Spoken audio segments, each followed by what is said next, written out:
welcome to the Up Sis Up Show here on the MSE Network. This is Women's Empowerment Radio, and I am Dr. Marcea, and I am your Master Destiny Life Coach, and I am so excited for tonight's show.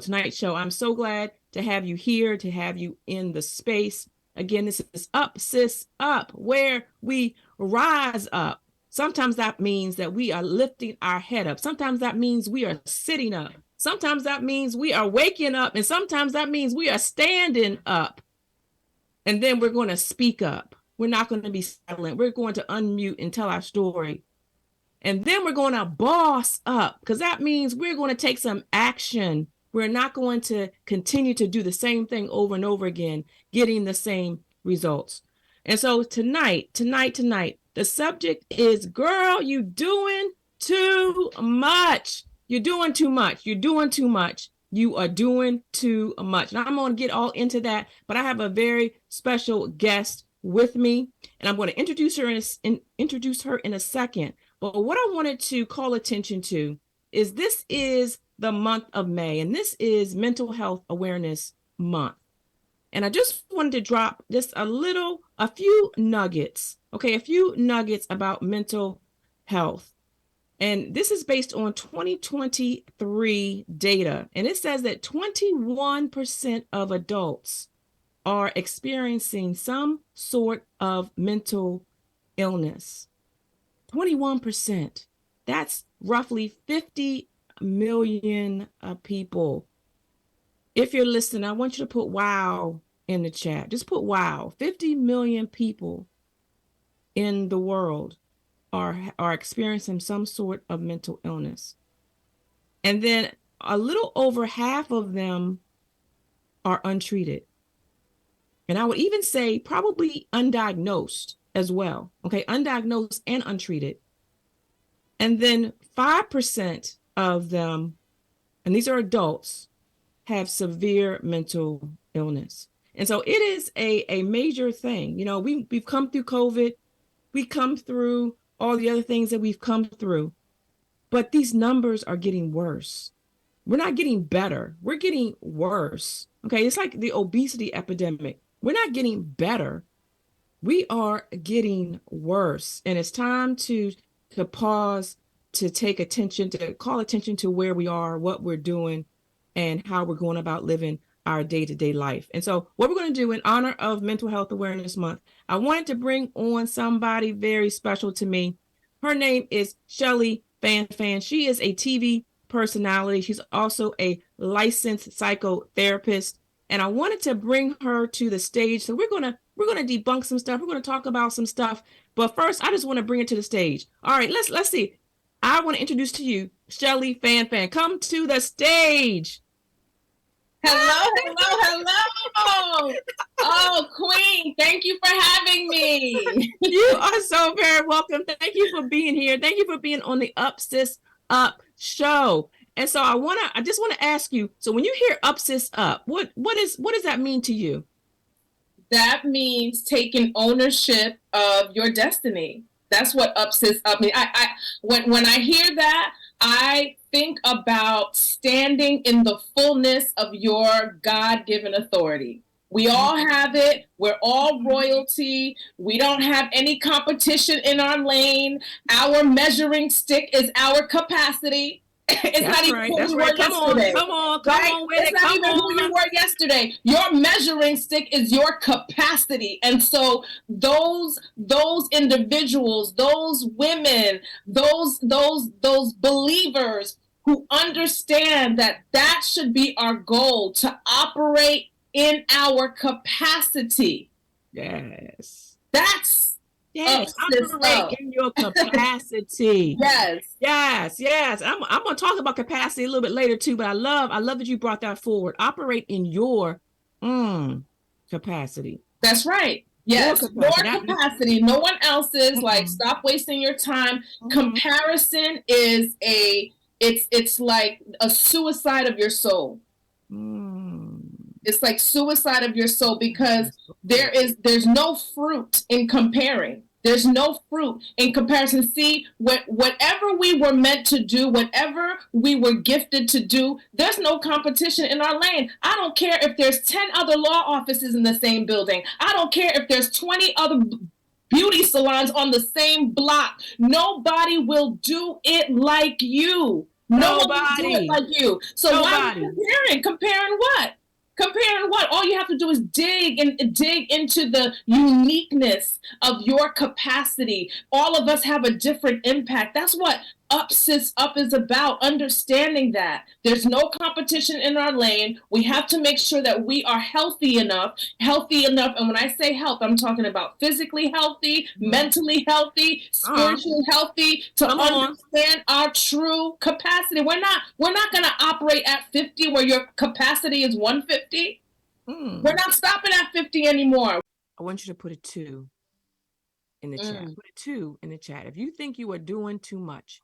And what that means, from what Shelly is sharing with us, is that your performance outweighs your self-care. You are worrying about all the things and making sure those get taken care of, but you're not over here taking care of yourself.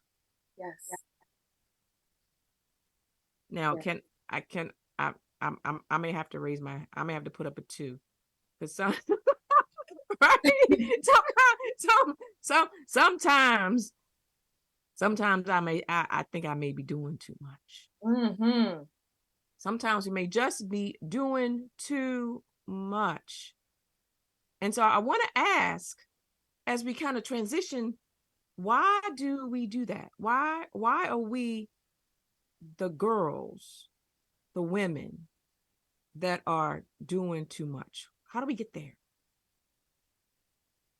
Well, first, high achievers' perfectionism is a real thing. It is a real thing. And I feel like we have gotten to a place in our society where we have celebrated that. So we say it in interviews, what's your weakness? Oh, I'm a perfectionist, right? We tell people I'm just a perfectionist, so when I'm OCD, and we are just kind of normalizing and in a subtle way celebrating perfectionism. But perfectionism can be, for many people, almost like a disease of the spirit, because you are constantly in pursuit of something that is impossible. We're not talking about operating in the spirit of excellence. We're talking about constantly seeking perfection in a very imperfect world. When we are constantly seeking perfection, and let's take it down a little bit, because that perfectionism is a lot more serious than people think. We're talking about people that are experiencing depression, anxiety, suicidal ideation, because there is no achievement great enough for them to feel that they have arrived or achieved. But if we take it back a little bit, and we're just talking about overperforming, there's a lot where that starts. That starts with performance-based parenting. That's when we were little, when our parents were like, oh, that's my girl. Oh, that's my, and then when you mess up, it's like, that's your child, right? That's performance-based parenting, right? And it's funny now, like we laugh about it, but that causes injury. That causes children to feel like my value is tied into performance. Yes. What about the grading scale, standardized testing, where you learn that you have to make it within some type of percentile in order to prove that you are a smart student? And we can go on and on. How about these images of perfection all around us? You go on Facebook and you see perfect couples goals, and people just winning, and the sun hitting the melanin right, and so we're constantly flooded with these messages that there is great value in performing. Shelly, I'm going to reset the room. So we're talking about, girl, you're doing too much. And made it funny about, the Karens of the world. I talked about my neighbor who every day she's got something to say about my trash can. I'm about 1-2 seconds off of her, but I'm saying, girl, you're doing too much. But Shelly, what you said is that, and I'm gonna try to say, you might have to say it for me, but you said when you have those individuals who are doing too much, there's something underneath the surface that they're already dealing with, and it's manifesting as them doing too much. Go ahead and pick that up from there. One of the most unhealthy forms of self-medication. Now, when we talk about self-medicating, most of the time we immediately think of drugs, alcohol, sex, partying. Mm-hmm. But another very gross form of unhealthy self-medicating is performance. Overperforming. If I can continue to overperform and get my 10th doctoral degree, I don't have to deal with this very deep sense of inadequacy that no one knows about. Mm-hmm. That self-doubt. Yeah. The abandonment issues. Why wasn't I enough to my father? Why wasn't I enough to my mother? Why wasn't I enough to my husband? When everybody else and women are procreating like crazy, why can't I have a baby? Why can't I get pregnant? And so when we don't deal with the issues at hand, overperforming becomes some good medicine. Yes. And then on top of that, what we went to, when I asked in the chat, if you believe that you are doing too much, okay, if you put a 1 in the chat, if you're doing too much. And the definition that Shelly gave us is that when your performance outweighs your self-care, when you're more concerned with performing, getting it done at all costs, and you're letting yourself suffer. Right. That's the equation for, girl, you're doing too much. And I sometimes I have to raise, I think we both raised our hand on that, because sometimes we get into that cycle. Yeah. Sometimes we get there. And so now we're talking about the why. Why do we do this? Well, there's a lot of different reasons, and that is why I always recommend for individuals who know you're hearing this and you're like, you know what, this is hitting home, this is resonating with me, taking the time to walk through with a licensed mental health professional to be able to determine the why. But I'll throw out just a few, or maybe the most common ones. I mentioned performance-based parenting. That a lot of the times is the root for individuals who are experiencing high achievers perfectionism or just overperforming in general. Unresolved emotional injury is another. The injury is there, and we're not being responsive to that emotional injury. A lot of the time, that emotional injury is trauma. There are things that are considered catastrophic stressors that may appear to be or feel like it's just your everyday life experience. Single parenthood is considered a catastrophic stressor.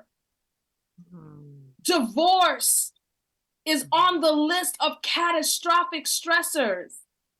Being betrayed, cheated on, is considered a catastrophic stressor. Some of us have dealt with that 3, 4, 5 times in one lifetime.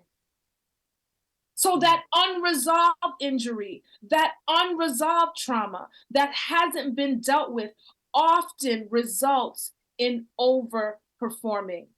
Thinking errors. You know,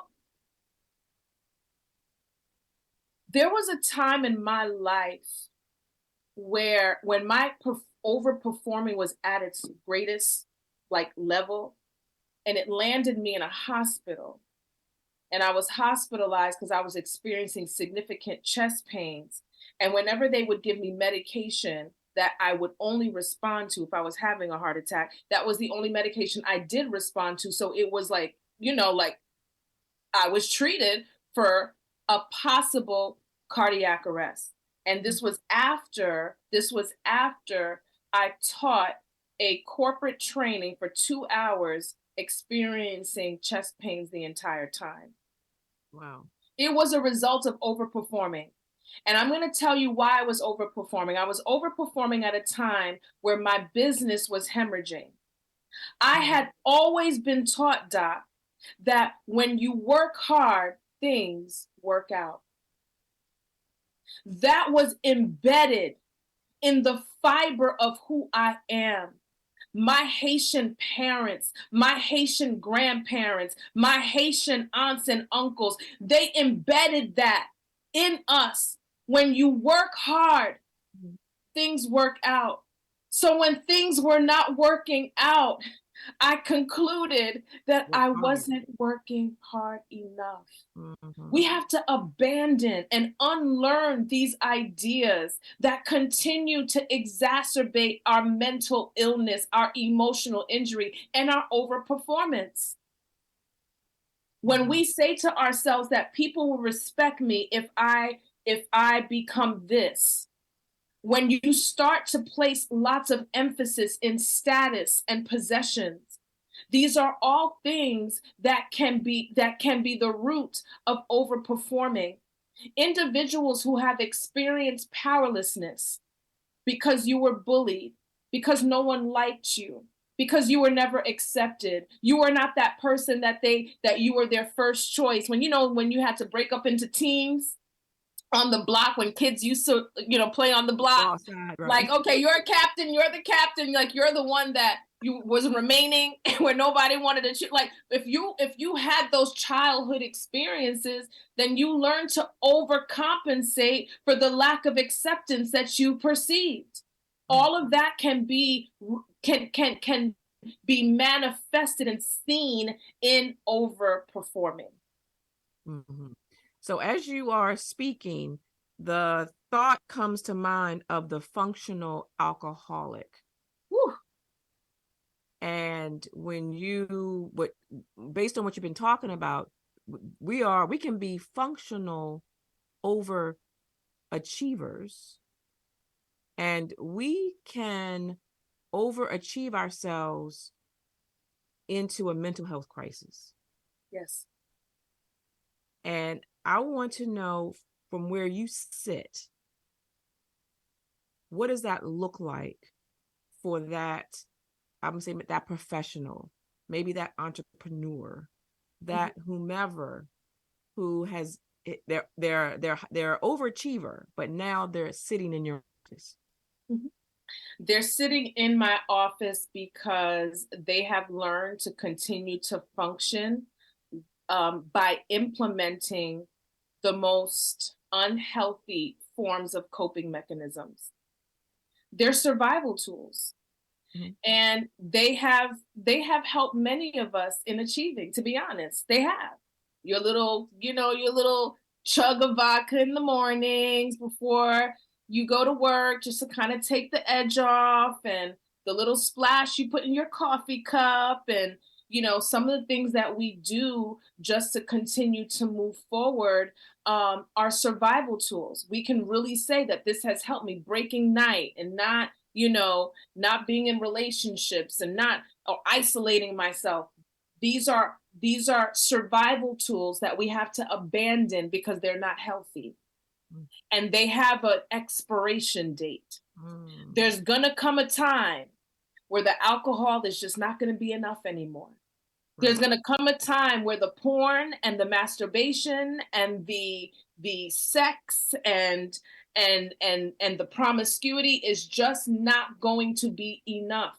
You said earlier you could wake up okay and not be okay a couple of hours later. I remember there was a nurse that I treated, and she was going through grief, and she overperformed instead of allowed herself to grieve the loss of her mother.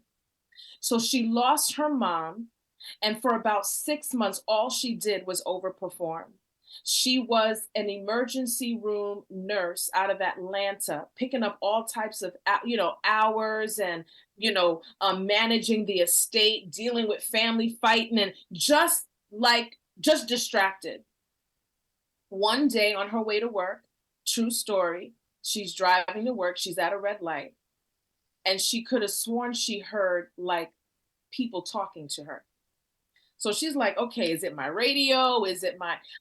Her mental health breakdown happened just that fast. She started hearing voices.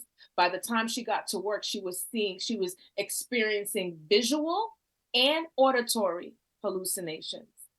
Mm-hmm. Those hallucinations, those voices were commanding her to hurt herself and to hurt others. It happened just like that. So she overperformed herself into schizophrenia. Into a total psychological breakdown. And some of us are right on that line right now. Mm-hmm. Mm-hmm. Wow. Right on that line right now. Wow. Our bodies, our defense mechanisms, our emotions will whisper until they have to scream. Say that again. Our bodies, our emotions will whisper until they have to scream. And we hear things like, oh my God, how did this person go in and just shoot up the whole house? I had a patient during a play date. She lost her mind and came out and she shot up the whole, she killed her daughter's best friend. She shot her own daughter. She was paralyzed from the neck down, and the rest of the children lived. I have another client that I treated. She was a psychologist herself. She was dating a public figure in where they live, and he cheated on her, and it was a very, very public affair. And during giving her twins a bath, she was so clear that she got a command from heaven to drown the two as a sacrifice. Oh my gosh. Oh my God. Now, these may seem very extreme. Mm-hmm. These are things that we may all agree. Mental health issues looks like that. But we have to understand that it starts somewhere. Yes. Your anger management issues. You're always so explosive. You're up 1 minute, down the next. Your decision making is horrible. You're impulsive. You can't. These things are all mental health issues. They're on a spectrum. And it can start with very minor emotional instabilities all the way to full-blown mental health crises. Yeah, I'm going to pause you for a second. If you are hearing this, I want you to put a one in the chat. And these are situations where we can say, girl, you're doing too much. Yeah. And what you just said is that though there's a spectrum. Yes. And so when we start covering up and ignoring and explaining away and using excuses, and the term I like to use is buffering, right? Whether it's alcohol or drugs, promiscuity, Netflix, whatever it is, right? Emotional eating, that's mine. Okay. We get to a place where now we definitely don't have a reserve.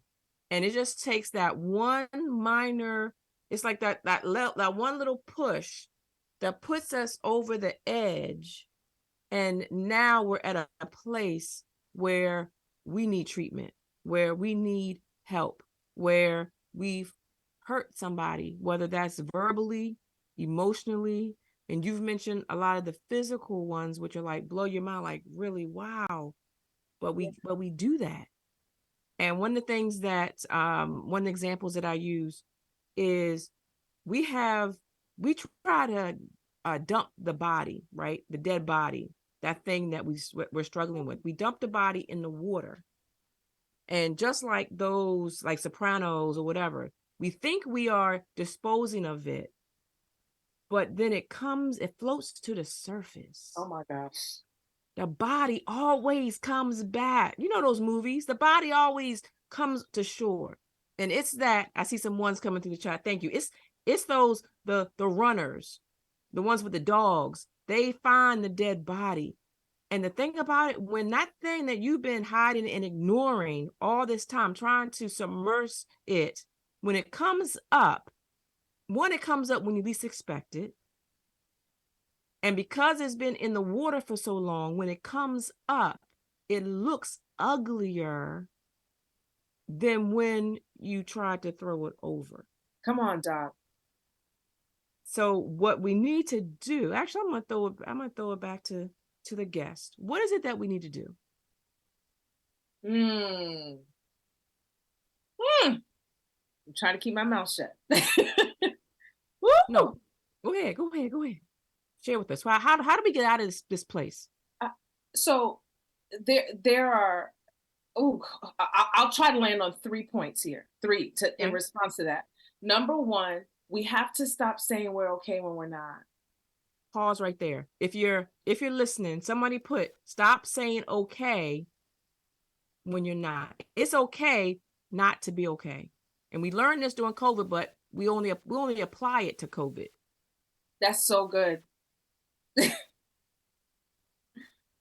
That's so good. All right, we're ready for number 2. Go ahead.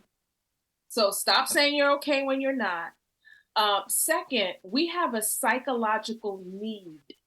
It's not a preference. It's not that some people have it, some people don't. Just like we need water, we need shelter, we need companionship. I know you feel like you don't need nobody. You do. That's how we were created, right? But of those psychological needs is the need to be our authentic selves. So many of us can't even barely look at ourselves without our eyelashes on. No posts without a filter. Like we don't, do we even know who we are anymore?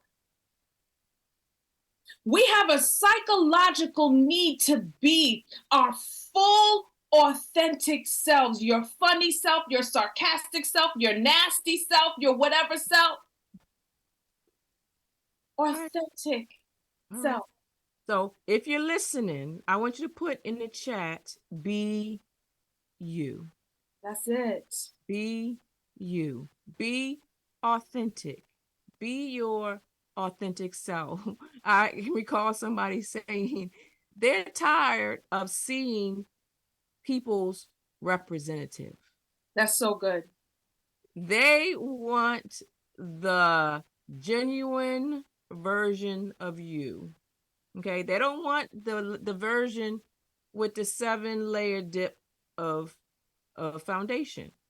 Okay, the one that they want the genuine version sometimes, so that they can actually see.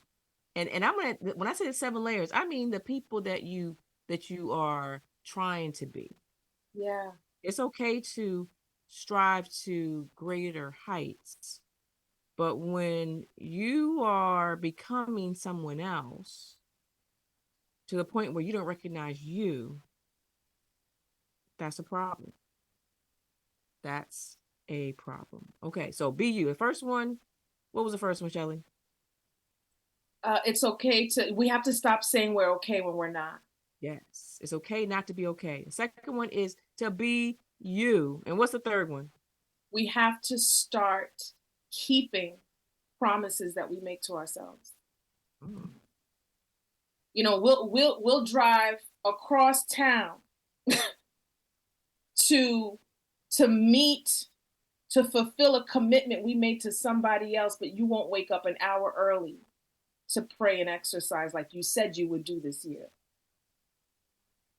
Every time we declare that we are going to do something, I'm going to block these people. I'm not going to go out with that man no more. I'm not going to blah, blah, blah. I'm not going to eat this food. I need to really stop doing this. Whenever you declare what you are going to do, your brain is prepared to resource you to do just that.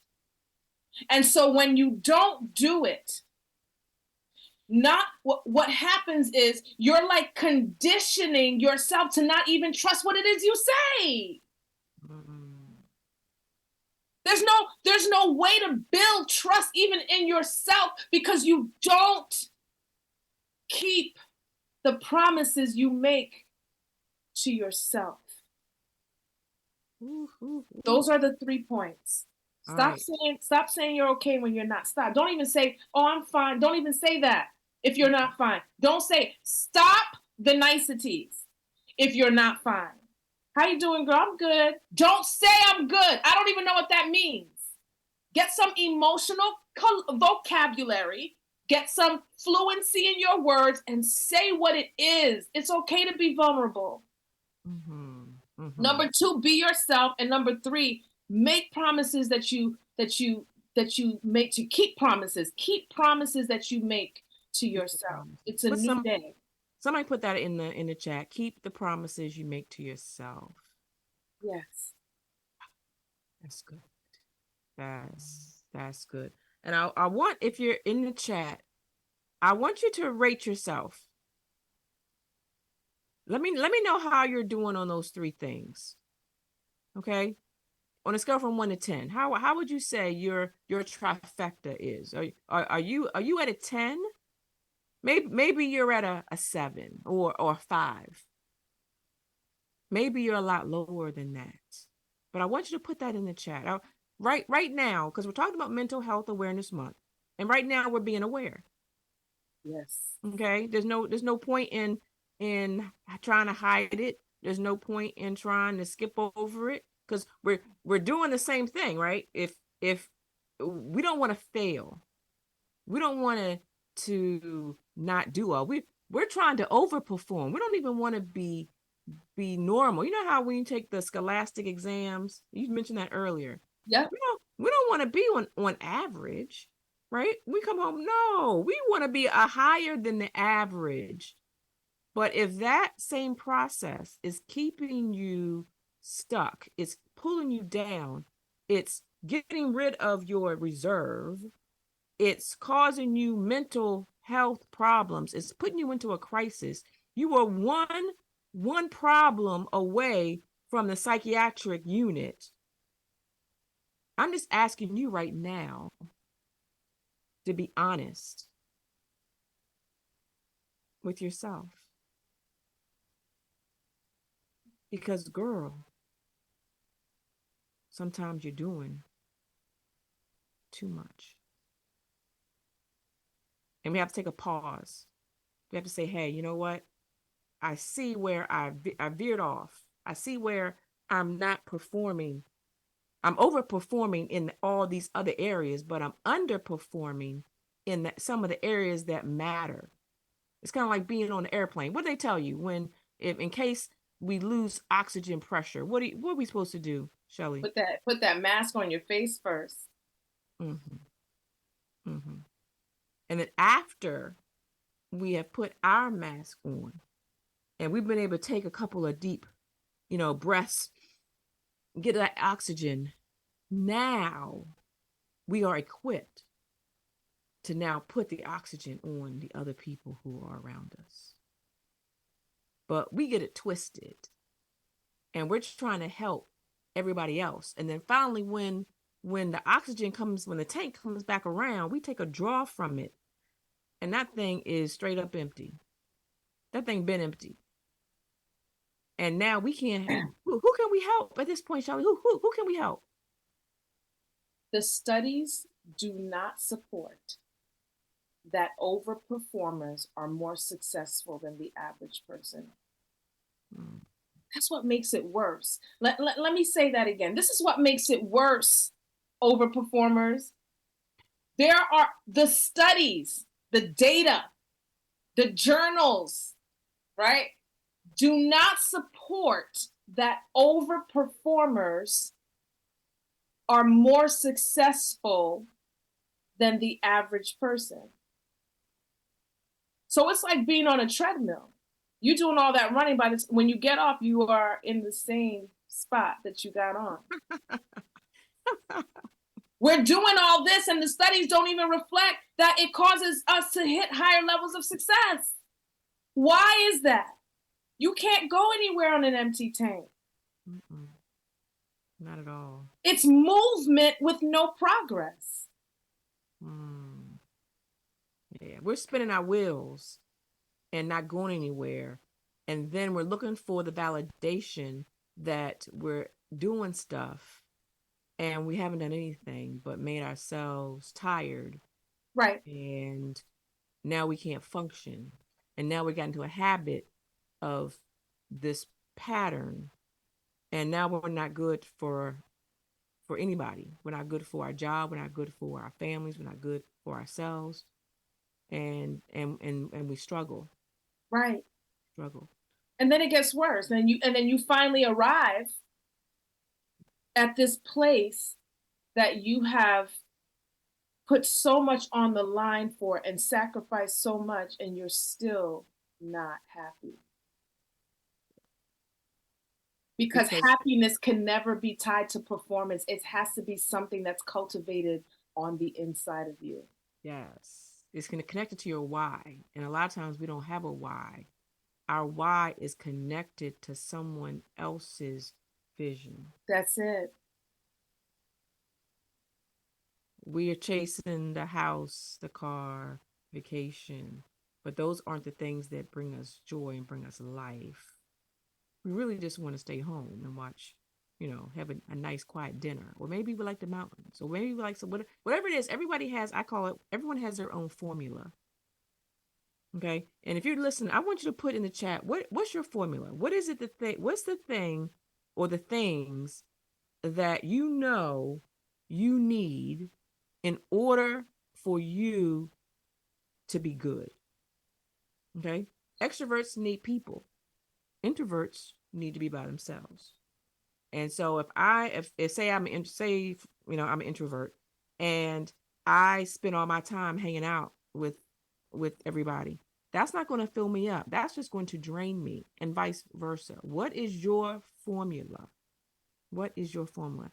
And as we start to wrap this thing up, Shelly, I want you to share again who you are, what's your company. I know you Ask Shelly Consulting. And then I also want you to share how do we get in contact with you? I know you're a speaker. I know that you are an author. I know that you are a coach. And just kind of share with us a little bit about what it is that you do and how we reach you. Absolutely. Again, my name is Shelly Fanfan, and I am the CEO and owner of Ask Shelly Consulting. You can connect with me at www.askshelly.com. And my name is spelled in a very Haitian way, and that is SCHELLIE. That's www.askshelly.com. You can also find me on Facebook, on Instagram, LinkedIn at Ask Shelly as well. Mm-hmm. You can go to the site and you can book a consultation. If you feel like you need to have additional discussions and exploration when it comes to where you stand with your own personal mental health, what I do is I help individuals learn the principles, the psychological principles and the kingdom protocols to living in their smiles. That is what I do. I work with couples and helping them to maximize their intimacy. And I work with business leaders, corporation leaders, and helping them to learn and understand the secret sauce to peak performance. Mm-hmm. So if that is you, connect with me. And even if you do not connect with me, you can go to www.psychologytoday.com.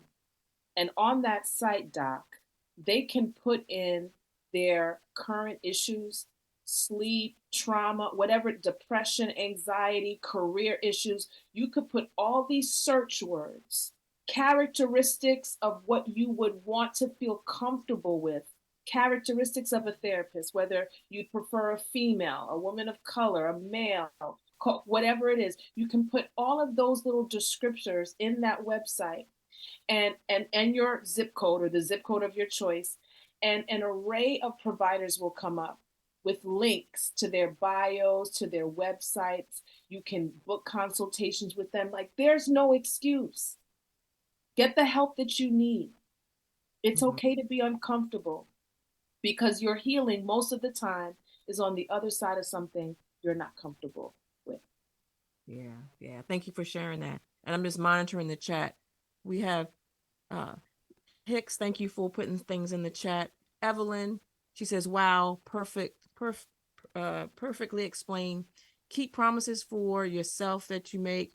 And Dr. Rhonda is in the house. We both know her. She's a mental health expert as well. And she says, I love the way you spell your name, and great discussion. And so as we get ready to close, I wanna just bring up this one last point, is that you know how when we are overachievers and we have some skills, right? We have some skills. And what do you say to those who say, you know what? I'm I'm operating in my gifting.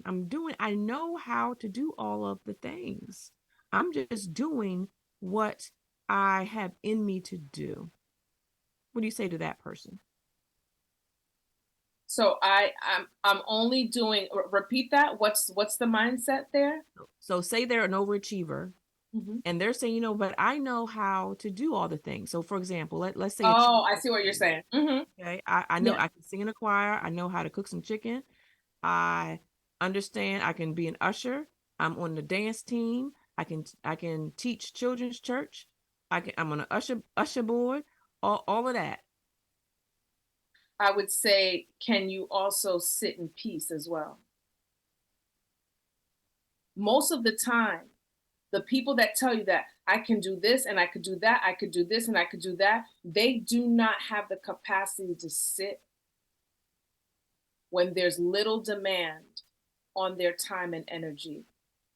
That exposes a lack of inner peace. And it exposes why you overperform.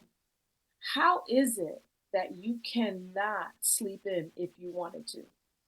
How is it that you can't just relax on vacation because you're conditioned to do and do and do and do? Sis, this is my message to you. If Doc just described you, just because you could doesn't mean you should. Oh, yes. Just because you could doesn't mean you should. Get your act together. Get your act You're doing too together. much. You doing too much. I'm doing too much. You're doing too much. And I'm gonna say hashtag rest is a strategy. Yes. Rest is a strategy. And so I loved how you said it's a lack of inner peace. If you can't sit down, Yeah. they sit down, big fella. We talk about, girl, you're doing too much. And we say, sit down, big fella. All right. Sit down somewhere, rest yourself, put your feet up, and protect that heart Yes. from overstress. So let's do this. Let's do this. Sometimes we do need to take a step back. We need to rest. We need to take a pause, bring it down a little bit, so that we can do all the things that we're supposed to be doing. So with that, I want this to be in your head, girl. Am I doing too much? And if you have to ask that question, the answer is likely yes. But we're going to go forward from this moment in a state of our self-care above performance, so that we can perform for the future, right? This isn't a one act play. This is something like this isn't a sprint. This is a marathon. In order for us to get there, we have to plan our race. The Bible talks about running our race. Okay. And we're trying to get to the finish line. And so we just have to measure ourselves and get there without destroying ourselves and others along the way. So with that, girl, you're doing too much. Sit down, big fella. And I will see you again on the Up Sis Up radio show. This is Women's Empowerment Radio. Thank you so much, Shelly Fan.